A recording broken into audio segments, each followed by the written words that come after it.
E eu quero, junto com vocês, ler a palavra do Senhor no Evangelho, meus irmãos, de João, o capítulo 2, o versículo 1. Evangelho de João, capítulo 2, e o versículo 1. Nós vamos ler até o versículo 12.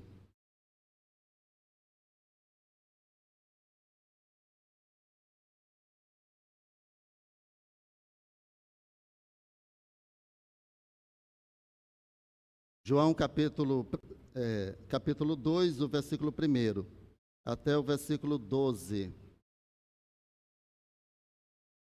Vamos ler, meus irmãos. Mesmo assentado como nós estamos, a minha versão é a Nova Almeida atualizada. Diz assim a palavra do Senhor. 3 dias depois, houve um casamento em Caná da Galileia, e a mãe de Jesus estava ali. Jesus também foi convidado com seus discípulos para o casamento. Tendo acabado o vinho, a mãe de Jesus lhe disse: eles não têm mais vinho. Mas Jesus respondeu: por que a senhora está me dizendo isso? Ainda não é chegada a minha hora. Então ela falou aos serventes: façam tudo o que ele disser. Então estavam ali 6 potes de pedra, que os judeus usavam para as purificações, e em cada um cabiam cerca de 100 litros. Jesus lhes disse: encham de água esses potes. E eles os encheram totalmente. Então lhes disse: agora tirem um pouco e levem ao responsável pela festa. Eles o fizeram. Quando o responsável pela festa provou a água transformada em vinho, ele não sabia de onde tinha vindo, por mais que os serventes que haviam tirado a água soubessem. Chamou o noivo e lhe disse: todos costumam servir primeiro o vinho bom, e quando já beberam muito, servem o vinho inferior. Você, porém, guardou o melhor vinho até agora. Assim, em Caná da Galileia, Jesus deu início a seus sinais. Ele manifestou a sua glória, e os seus discípulos creram nele. Depois disso, ele foi a Cafarnaum, com sua mãe, seus irmãos e seus discípulos, e ficaram ali não muitos dias. Amém, meus irmãos? Vamos orar? Curva sua cabeça, vamos agradecer ao Senhor. Pai querido, nós queremos agradecer ao Senhor pela leitura da sua palavra. Pedimos que o Senhor nos abençoe pela leitura da sua palavra, pelo entendimento e pela edificação que ela vai nos trazer nesta noite, Pai. Em nome de Jesus Cristo, opere em nosso ser, opere no nosso coração a tua boa, a tua perfeita e agradável vontade. Em nome de Jesus, nós te pedimos, Senhor, e nós te agradecemos. Amém. Louvado e exaltado seja o nome do Senhor. Amém. Amém, meus irmãos. Meus irmãos, aqui está um texto maravilhoso da palavra do Senhor, que fala não apenas de um milagre.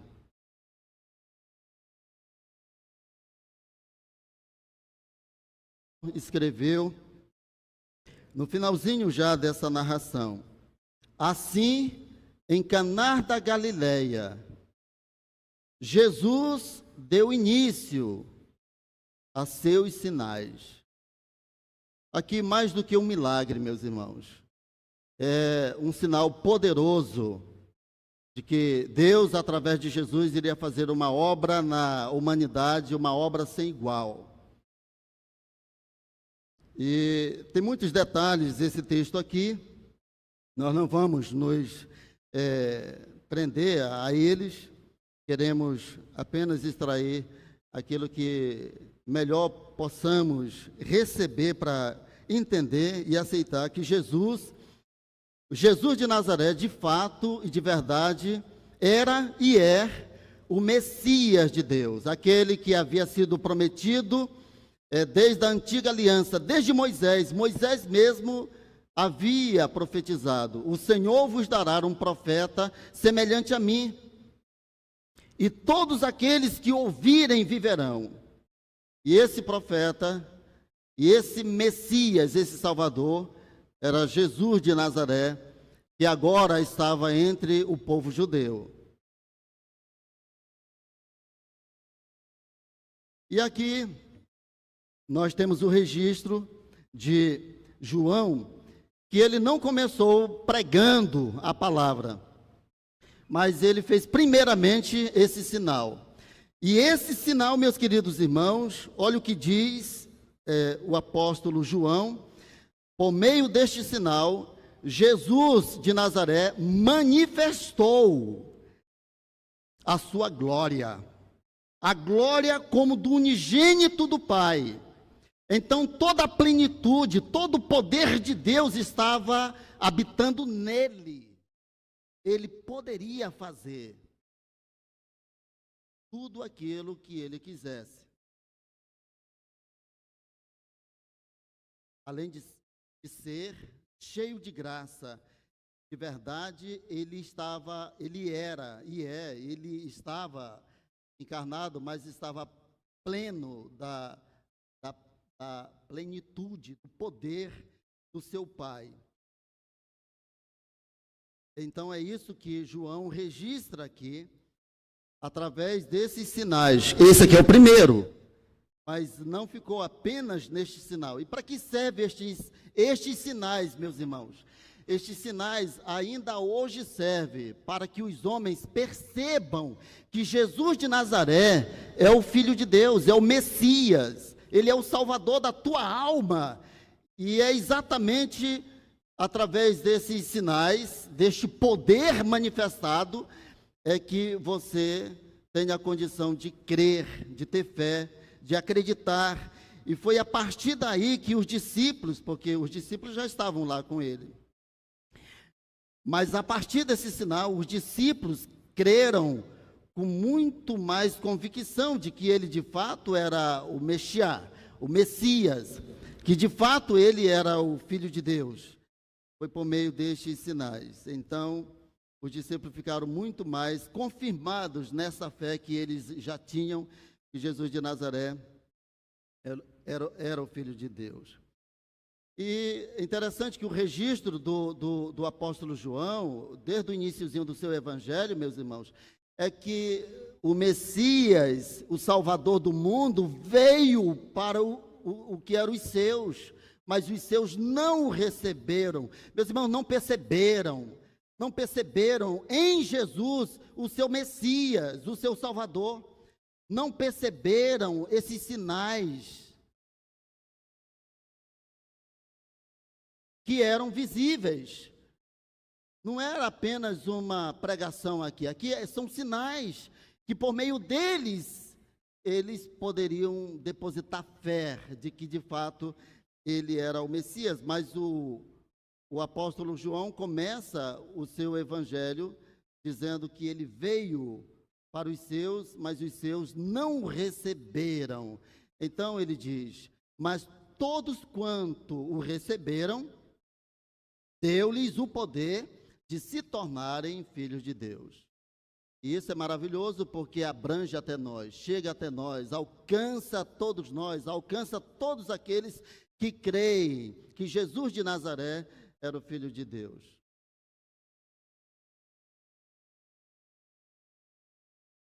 Tem uma carta que Herodes mandou para Tibério César, o imperador, depois da crucificação de Jesus, que eu ainda estou investigando, porque esses documentos antigos a gente tem que investigar, se realmente procedem, mas não é difícil. Quer dizer, não é fácil, ao contrário, não é fácil você ter autenticidade, você precisa de apoio, de testemunho de muitos outros estudiosos para ver a veracidade. Mas nessa carta, que Pilatos, que foi aquele que condenou a Jesus, por meio do qual, do seu governo, Jesus foi condenado à cruz, ele escrevendo para Tibério César, ele dá testemunho de que havia visto a Jesus numa das ocasiões em que ele estava passeando em Jerusalém. E ele dá testemunho de que ele nunca tinha visto uma pessoa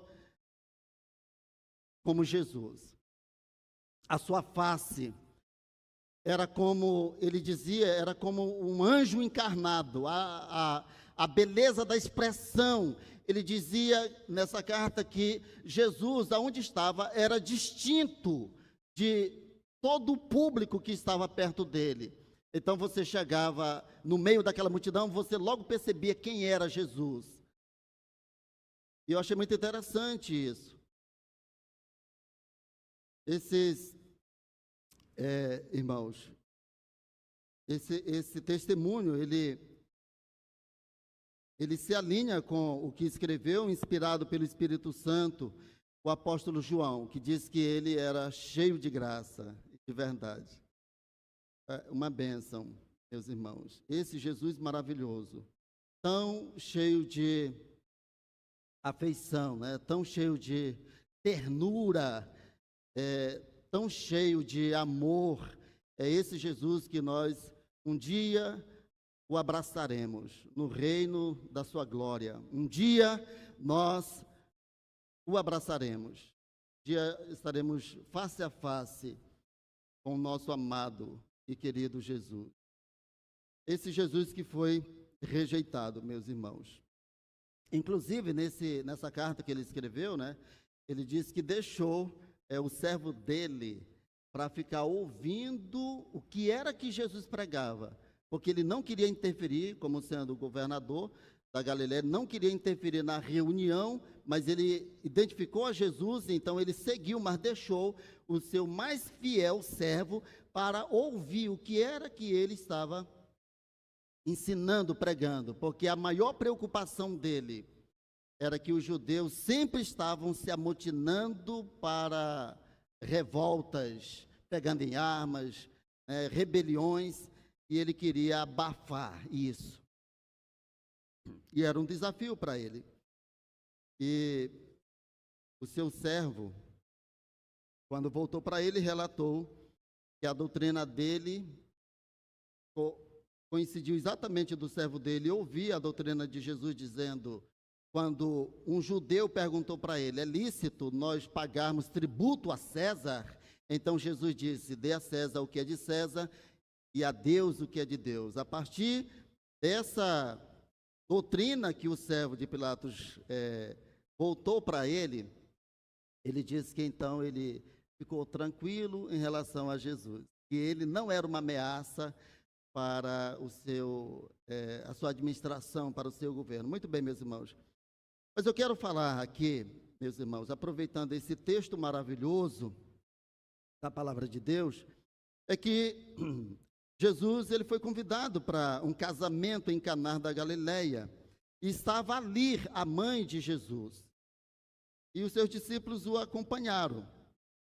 Estava ali a mãe de Jesus, estavam os seus discípulos, e no final do texto a gente pode entender que os irmãos de Jesus também estavam naquela festa de casamento. E aí, quando acabou o vinho, a festa de casamento, na cultura judaica, naquela época, meus irmãos, durava dias. Não é com a nossa, não. A nossa é só um dia mesmo, a gente se casa e no mesmo dia faz a festa e acabou, e aí todo mundo vai embora, mas entre eles não. Geralmente eram 7 dias, 3 dias, dependia muito da condição, né, de quem estava fazendo, não tinha X dia, não, dependia muito. E aí era muito comum, né, faltar o vinho, e o vinho não era questão aqui, não se dá a questão da bebedeira até cair, não, era vinho na cultura judaica, sempre foi muito consumido, até era muito consumido meus irmãos, na mesa, né, no dia a dia, era uma cultura, a moderação era que prevalecia. Então, era muito comum isso. E aí acabou o vinho, e a gente percebe aqui, meus irmãos, a primeira lição que nós podemos tirar daqui é que a intervenção de Deus, a intervenção divina está até mesmo em situações cotidianas da nossa vida. Então, Deus cuida de nós de um modo muito paternal, muito especial, que até questões cotidianas Ele se importa conosco. Alguns estudiosos acreditam que Maria sabia que naquela ocasião Jesus faria algo extraordinário. Alguns acreditam que ela não sabia exatamente o que ele iria fazer, mas ela interfere aqui, ela chega e fala para ele, né, pessoalmente, eles não têm mais vinho, vinho acabou. E Jesus responde a ela, meus irmãos, da seguinte maneira: porque a senhora, na minha versão, né, Almeida atualizada, Nova Almeida atualizada, por que a senhora está me fazendo isso? Por que a senhora está me dizendo isso? Então, algumas versões que a resposta é mais direta, é uma resposta assim que a gente pode entender que é uma repreensão bem direta, né? Mas ele, aqui na nossa versão, diz: por que a senhora está me dizendo isso? Ainda não é chegada a minha hora. E eu gostaria que os irmãos marcassem esse ponto aqui. Ainda não é chegada a minha hora. Independentemente se Maria sabia o que Jesus faria naquela noite ou não, ela estava interferindo. Ela veio e sugeriu que ele fizesse alguma coisa. Alguns estudiosos acreditam, queridos irmãos, que esse casamento se deu entre a família deles, família de Maria. Era parte de algum familiar deles. Então ela veio até ele, e não é o caso de nós pensarmos que ela deu uma ordem, de forma nenhuma. Mas ela sugeriu que ele fizesse algo, alguma coisa. Havia acabado vinho. E Jesus diz: olha, ainda não é chegada a minha hora. E esse ponto aqui nós temos que marcar, porque isso, meus irmãos, é recorrente no ministério de Jesus. Jesus não fazia absolutamente nada, e eu acredito que nem mesmo falava. Não fazia nada que não estivesse no momento exato da vontade de Deus, da vontade do Pai. Nós podemos marcar esse ponto aqui. E isso não era difícil para Jesus, já que ele diz: eu e o Pai somos um. Então, diferente de nós, que nos dobramos e oramos e pedimos a Deus para conhecer a sua vontade. Senhor, diga-me qual é a tua... Mas Jesus sabia perfeitamente a vontade e o momento certo. Teve uma ocasião em que Jesus, os seus discípulos estavam em um determinado lugar e os seus irmãos falaram para ele: sobe para Jerusalém, você não faz essas coisas, sobe então para Jerusalém. Todos estão subindo para Jerusalém, era a festa da Páscoa. E ele diz exatamente isso aqui, meus irmãos. Ele diz: vocês podem ir, porque a hora de vocês já chegou. A hora de vocês é o tempo todo, mas a minha ainda não chegou. Então Jesus não fazia nada por si próprio, por si mesmo. Ele fazia pela vontade, expressa a vontade do Pai. E aí está, meus irmãos, a orientação de Maria. Falou para os serventes, né, do casamento, que eles estavam servindo às mesas: façam tudo o que ele lhes mandar. E aí João lembra, porque João com certeza estava nesse casamento, ele lembra que tinha 6 potes de pedras, que armazenava águas, estavam vazios, que era para a purificação dos judeus. Eles não entravam dentro de casa sem lavar os pés. E então o Senhor Jesus mandou que enchesse aquelas 6 talhas, potes de pedras, e cada uma delas eram cerca de 100 litros. E aqui nós temos uma outra lição, meus irmãos. Milagres na nossa vida, na nossa família, não podem acontecer se não houver obediência e fé. Se não houver, se não temos obediência, se queremos só os milagres, queremos só participar das bênçãos, isso não é bom, não vai rolar, porque Deus não se deixa zombar, Deus não se deixa escarnecer dos homens, da vontade, da manipulação dos homens. Não é assim que Deus trabalha. Um homem pode enganar um outro homem, inventar uma história, mas com o Senhor não é assim. Então, se nós queremos de fato participarmos do milagre na nossa vida, nós devemos ter obediência e fé. E aqueles homens tiveram obediência, encheram as talhas para Jesus, sem saber o que ele ia fazer. Simplesmente obedeceram, não questionaram. Por que o Senhor quer essas talhas cheias? Mas obedeceram. Encheram totalmente, como aparece no nosso texto. Encheram até lá em cima. E aí, depois da obediência, e da fé, que participa Maria, porque ela sabe que ele pode operar. Maria, meus irmãos, ela criou Jesus desde o berço. Ela sabia que Jesus era o Filho de Deus, porque não é que alguém contou para ela, não, meus irmãos. Foi Gabriel, que assiste diante do trono de Deus, que apareceu para ela e disse que ela seria a mãe do Salvador.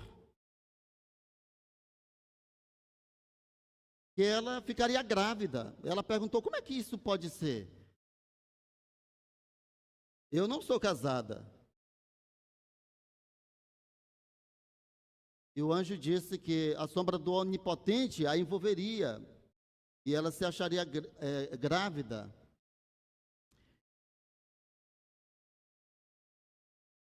E Jesus, ele podia fazer coisas tremendas, maravilhosas. Eu acredito que esse aqui não foi a primeira manifestação de poder que Jesus tenha feito em toda a sua vida. Aqui ele tem cerca de 30 anos.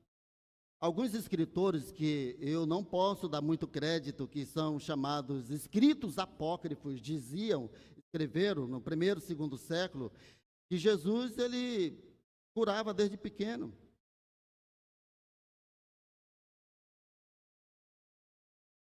E tem uns escritos meio que a gente diz: não, isso aqui realmente é estranho, a matéria de Jesus, ao Filho de Deus, dizendo que, por exemplo, ele amaldiçoou alguns coleguinhas, quando era na infância ainda. São escritos que, do 1º século, são chamados apócrifos, que nós não levamos em consideração. Mas, naquela carta que Pilatos escreveu para Tibério César, meus irmãos, ele também fala algo extraordinário sobre Jesus. Ele disse que Jesus, ele era capaz,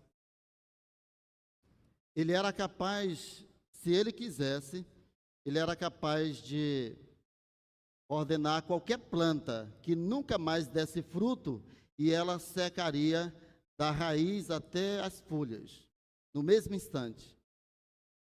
E é interessante que ele dá esse testemunho. Ele diz: mas Jesus nunca fez tal coisa para o mal, nunca usou seu poder para o mal. E ele dizia que muitos judeus tinham Jesus até como um bruxo egípcio. Olha isso. De maneira, meus irmãos, que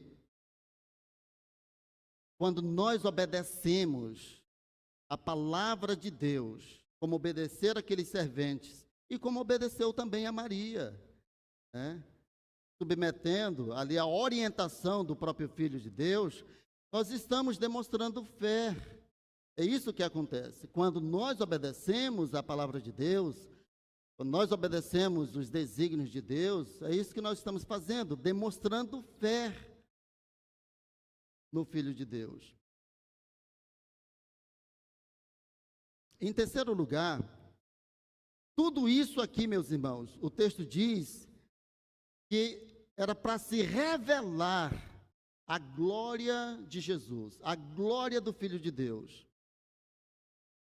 Então, este sinal revela a glória do Filho de Deus e os seus discípulos creem nele. Eu, quando era novo irmão na fé, eu me deleitei, meus irmãos, nesses escritos que relatam os milagres de Jesus. Eu me deleitei. E isso encheu o meu coração de fé. E é uma fonte inesgotável, meus irmãos, de nós crermos que, de fato, Jesus é o Filho de Deus, porque esses relatos não foram escritos apenas por uma pessoa.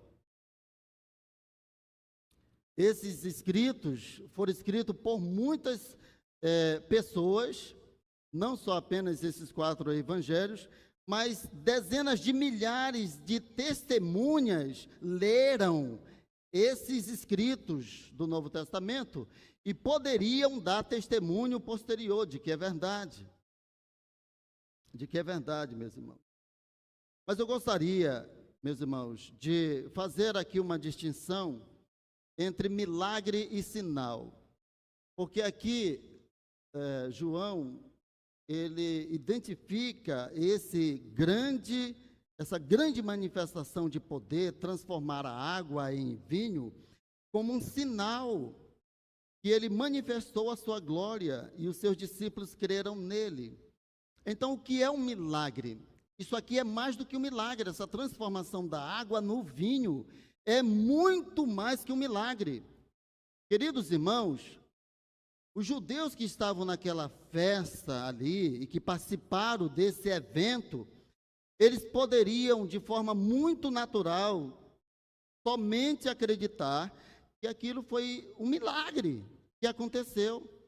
Como a multiplicação dos pães, um milagre aconteceu, mas para Deus não, e para Jesus não apenas um milagre, porque o milagre, meus irmãos, é um evento extraordinário que desafia as leis naturais e é atribuído à intervenção divina.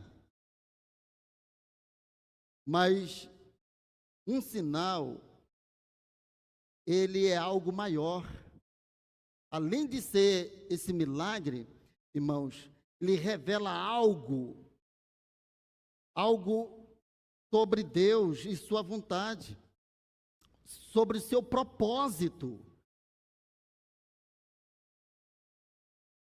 E olha, meus irmãos, talvez o cerne dessa mensagem é que, por meio deste sinal de Jesus de transformar a água em vinho, talvez esse sinal estaria apontando que aquele homem, Jesus de Nazaré, era poderoso para transformar qualquer coisa, qualquer ser, transformar o homem caído em pecado numa nova criação, numa nova criatura, e fazê-lo participar daquilo que há de novo em Deus, que é o seu reino. O reino de Deus é estabelecido, na terra por Jesus.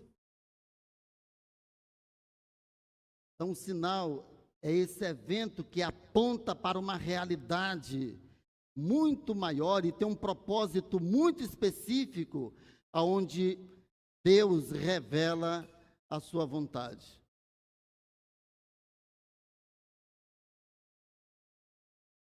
Muitos profetas antes de Jesus, irmãos, pela a graça de Deus, operaram milagres.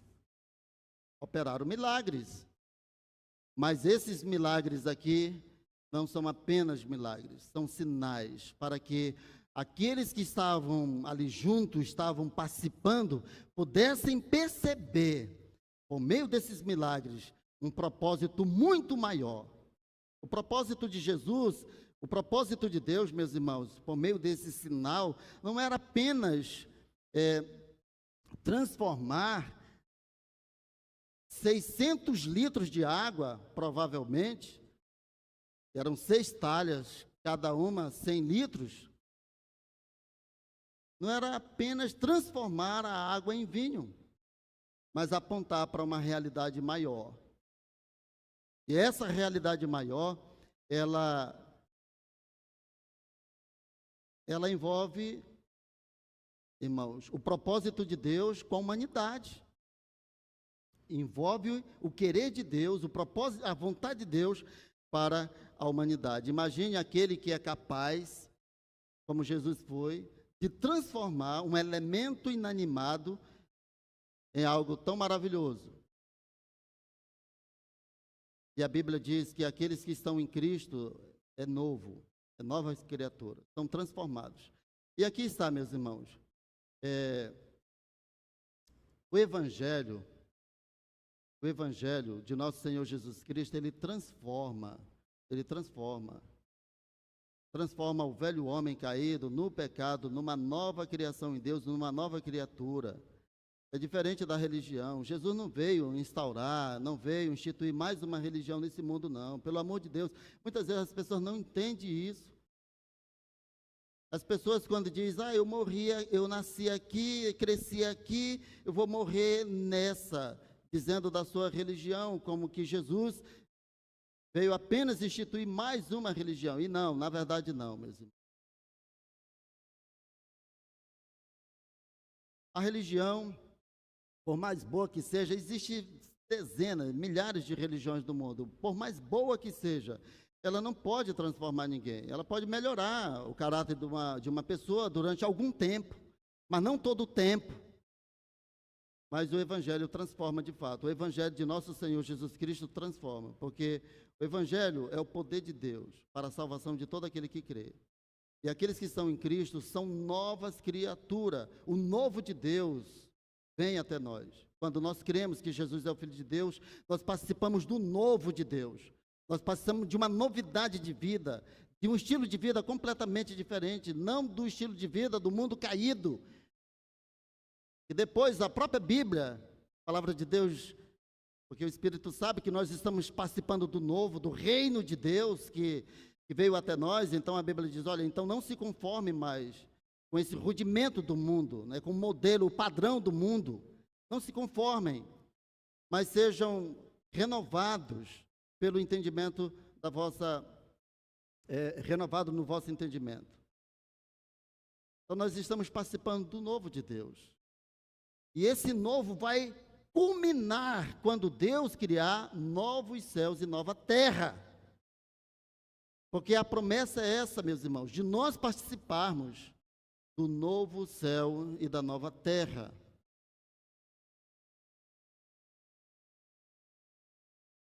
Isso é uma bênção para nós, para todos nós, porque nós, mesmo que viemos a falecer no corpo, estaremos com o Senhor.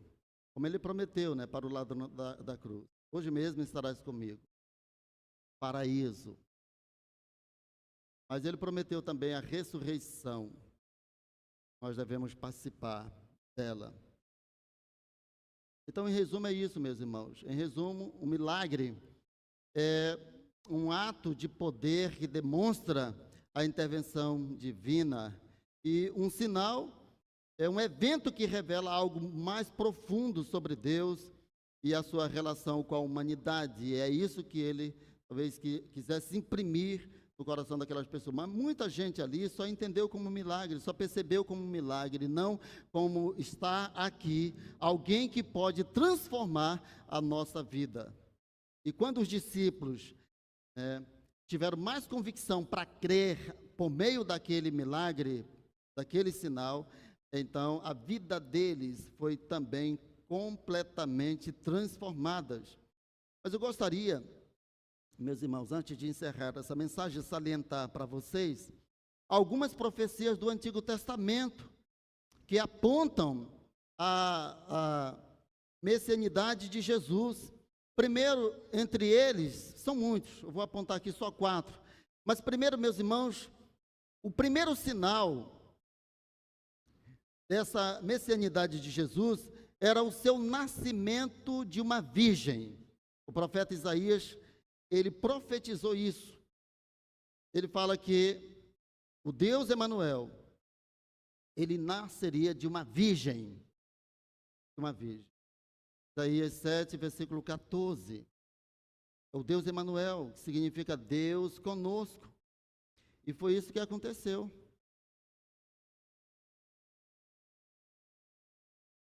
Muitas pessoas, com certeza, não souberam desse fato, até o evangelho ser escrito. Porque Maria não saiu contando para todo mundo, olha, apareceu um anjo para mim. Com certeza ela não fez isso, mas o anjo apareceu para ela. Ela não saiu contando para as vizinhas, ela foi até Isabel. E Isabel, cheia do Espírito Santo, profetizou, louvou a Deus e reconheceu que ela era o filho, que ela era a mãe do seu Salvador. Então, até os evangelhos serem compostos, com certeza, ninguém sabia muito sobre a concepção virginal, Jesus. Mas foi exatamente isso que aconteceu, e esse é um sinal antigo, desde o profeta Isaías. Maria concebeu a Jesus, sendo ela virgem, é um sinal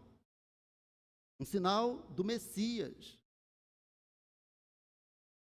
São esses sinais que os homens, tanto aqueles no seu tempo e nós, devemos depositar a nossa fé que Jesus de Nazaré é o Filho de Deus, que é o nosso Salvador. Um outro sinal, meus irmãos, profecia que aponta que Jesus é de fato esse Messias de Deus, o Salvador do mundo, é que ele seria um servo sofredor. Isaías também fala sobre isso, não só em uma passagem, em diversas, em algumas, mas especialmente no capítulo 53, na verdade, em quando ele diz que ele levaria sobre si, meus irmãos, e sofreria no lugar da humanidade. Ele levaria sobre si os nossos pecados, as nossas iniquidades, ele levaria sobre si. E quando o último dos profetas do Antigo Testamento viu a Jesus, que é João Batista, ele diz: eis o Cordeiro de Deus que tira o pecado do mundo. E Jesus morreu como Cordeiro de Deus, para perdoar os pecados de toda a humanidade. E ele entregou-se a si mesmo ao Pai, se ofereceu a si mesmo para ser esse sacrifício de salvação para a redenção de toda a humanidade, especialmente daqueles que creem. Então, ele é aquele que sofreu em nosso lugar e ofereceu um sacrifício substitutivo, que o nosso lugar foi trocado. A nossa condenação, a nossa miséria, a nossa pobreza, o nosso sofrimento, a nossa dor, a nossa morte eterna, tudo isso recaiu sobre ele. E ele sofreu isso por toda a humanidade. Não foi apenas por 500 milhões, mas por toda a humanidade, daqueles que viveram antes dele, aqueles que estavam vivos durante o curso daquele evento, e aqueles que ainda viriam a nascer neste mundo, e ele morreu ainda por aqueles que ainda hão de nascer, porque ele é o Salvador de toda a humanidade e não há nenhum outro. E Zacarias profetizou que ele seria um rei justo e salvador, humilde. E foi assim que ele entrou na cidade de Jerusalém, montado num jumentinho. Enquanto a expectativa da nação judaica, queridos irmãos, era que eles teriam esse Messias na figura do rei Davi, um guerreiro, um guerreiro, né? Um rei poderoso, guerreiro, libertador. Então libertaria dos ditames do Império Romano, né, do poder do Império Romano. Então, a concepção deles de um Messias era muito política, muito temporal. E Jesus diz: olha, o meu reino não é deste mundo. O meu reino é eterno. Se fosse temporal, não seria eterno. Meu reino é eterno. Não é deste mundo. Mas ele era descendente de Davi. Ele era da raiz de Davi. Tanto por parte do pai adotivo, que era José, quanto de Maria. Era da raiz da família de Davi. E isso é tão certo, meus irmãos, que Herodes, o grande, sabendo disso, mandou matar. Quando ele soube, ele inquiriu, ele pesquisou isso, junto com aqueles magos que vieram do Oriente para louvar, para se dobrar, para homenagear o rei dos judeus. Eles ficaram admirados. Olha, onde aqui está o rei dos judeus? Não estamos percebendo ninguém celebrando, mas viemos adorá-lo. Então ele disse: quem é o rei dos judeus? Aonde ele vai nascer? Aonde ele nasceu? E aí ele inquiriu que esse rei dos judeus já havia nascido, porque a sua estrela brilhou no Oriente. E eles eram profundos estudiosos, viram a estrela brilhar. Então eles foram para Jerusalém, e o rei Herodes, sabendo que ele tinha de 0 a 5 anos, mandou matar daquela região de Belém, e ali as aldeias das circunvizinhas, todas as criancinhas, de 0 a 5 anos. Mandou matar a fio de espada, sem misericórdia, porque ele se sentia ameaçado quando ele soube que o rei dos judeus havia nascido em Belém. Ele era da raiz do rei Davi, mas não era daquela mesma concepção, sabe, meus irmãos, que os judeus tinham de um libertador na mesma qualidade do rei Davi. E seria para eles uma glória, não é? Porque o reino de Davi, até hoje, né, nós elogiamos, né, até hoje nós admiramos o reino de Davi. E eles sonharam muito que este reino viesse de volta pela figura do Messias. Mas, quando eles viram a Jesus, quando eles perceberam que esses sinais não eram exatamente os sinais que eles queriam, porque eles queriam, talvez, Jesus como um levante, um guerreiro, alguém que se tornaria rei, assumiria o trono do reino, restauraria e aí se livraria daqueles opressores, mas não foi nada disso que Jesus mostrou nos sinais. Ele começou a chamar homens para deixar a pescaria e se tornarem pescadores de homens. E as pessoas que ele chamou foram pessoas que foram transformadas completamente, e as pessoas que tocavam nele eram curadas, pessoas que ele abençoava eram completamente transformadas, como é o caso de Maria Madalena. Então, o profeta Zacarias, meus irmãos, fala desse rei justo e humilde e salvador. E ele entra em Jerusalém montado no jumentinho, né? E toda a multidão aclamava: Hosana, Hosana ao filho de Davi, glória a Deus nas alturas, e paz na terra, entre os homens que ele quer bem. Hosana, Hosana ao rei de Davi, bendito aquele que vem em nome do Senhor. Bendito é aquele que vem em nome do Senhor. E esse é o nosso Messias. Por fim, uma outra profecia do Antigo Testamento, meus irmãos, que apontam para a messianidade de Jesus de Nazaré, é que ele estabeleceria com o povo de Deus uma nova aliança. Mas esta nova aliança era completamente diferente da antiga. A antiga foi escrita em tábuas de pedra. Mas esta nova aliança, ele inscreveria no coração do seu povo. Então todos conheceriam a Deus. Então não sou eu que estou ensinando vocês. Vocês não estão aprendendo de mim, de nenhum outro homem. Porque isso é verdade, meus irmãos. Nós aprendemos do Espírito de Deus. Nós aprendemos de Deus. É Deus que escreve a sua lei nos nossos corações. E essa é a nova aliança. A nova aliança não é como a antiga, escrita lá em 2 tábuas de pedra, mas agora ela é escrita no nosso coração, no nosso ser, no nosso interior. A lei de Deus seria escrita então no nosso coração. E se você buscar com sinceridade ao Senhor, você vai encontrar.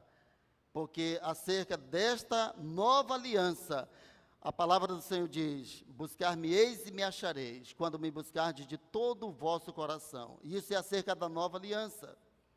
Aqueles que buscam com sinceridade, certamente encontrarão a revelação da vontade de Deus para a sua vida e dos propósitos eternos de Deus para a sua vida.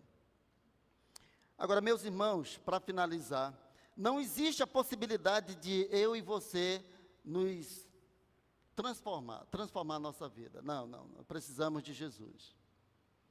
Você pode melhorar, aqui, fazer um reboco ali da sua vida moral, né? Depois cai um outro pedaço do outro lado e tal, mas nós precisamos, para termos uma nova vida, para termos uma vida plenamente transformada, nós precisamos de Jesus.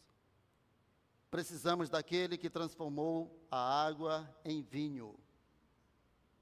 Precisamos daquele que tudo pode fazer. Tudo pode. Porque tudo veio a existir pela palavra do seu poder. Então, nada está fora do seu domínio ou controle, não. Ele pode transformar. O próprio João Batista, não é? Ele diz: olha, vocês estão se gloriando de serem filhos de Abraão. Eu digo para vocês que Deus pode transformar destas pedras filhos de Abraão. Então, não se glorie de que vocês são judeus, ou de que são filhos de Abraão. Mas é isso, meus irmãos. Você, mesmo tendo força de vontade e aquela autodeterminação, você pode melhorar como ser humano, isso é verdade. Mas você jamais participará do novo, do reino de Deus e de uma vida plenamente transformada pelo poder de Deus, movida pelo poder de Deus ou pelo Espírito de Deus e cheia do Espírito de Deus. E é isso que o Senhor quer para nós.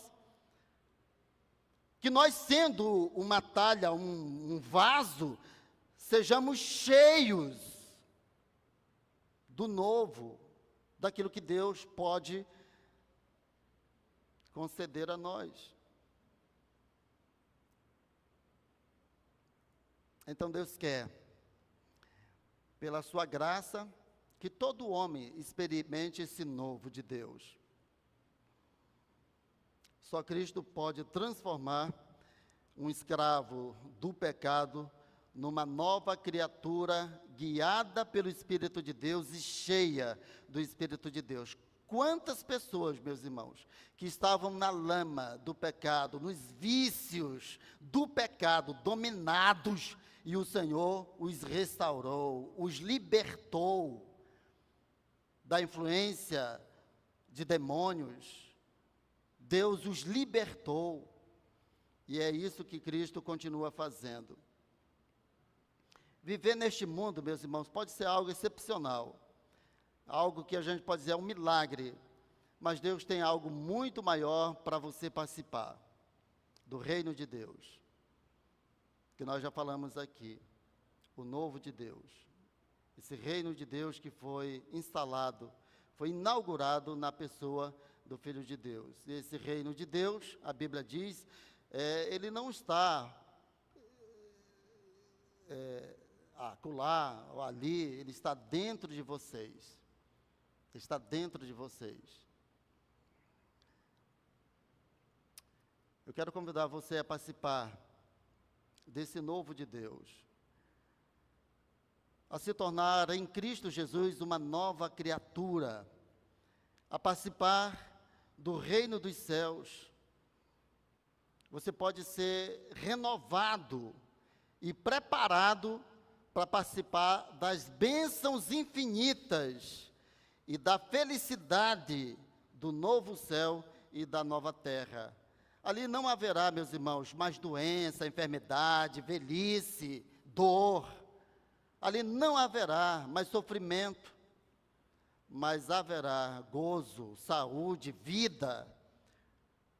Nesse novo céu e nessa nova terra que havemos de participar, haverá plenitude, poder, graça, bênção, harmonia. Não terá demônios, não terá perturbação do diabo, não terá, senão a paz e a bondade de Deus e a habitação de Deus com todos nós. Amém?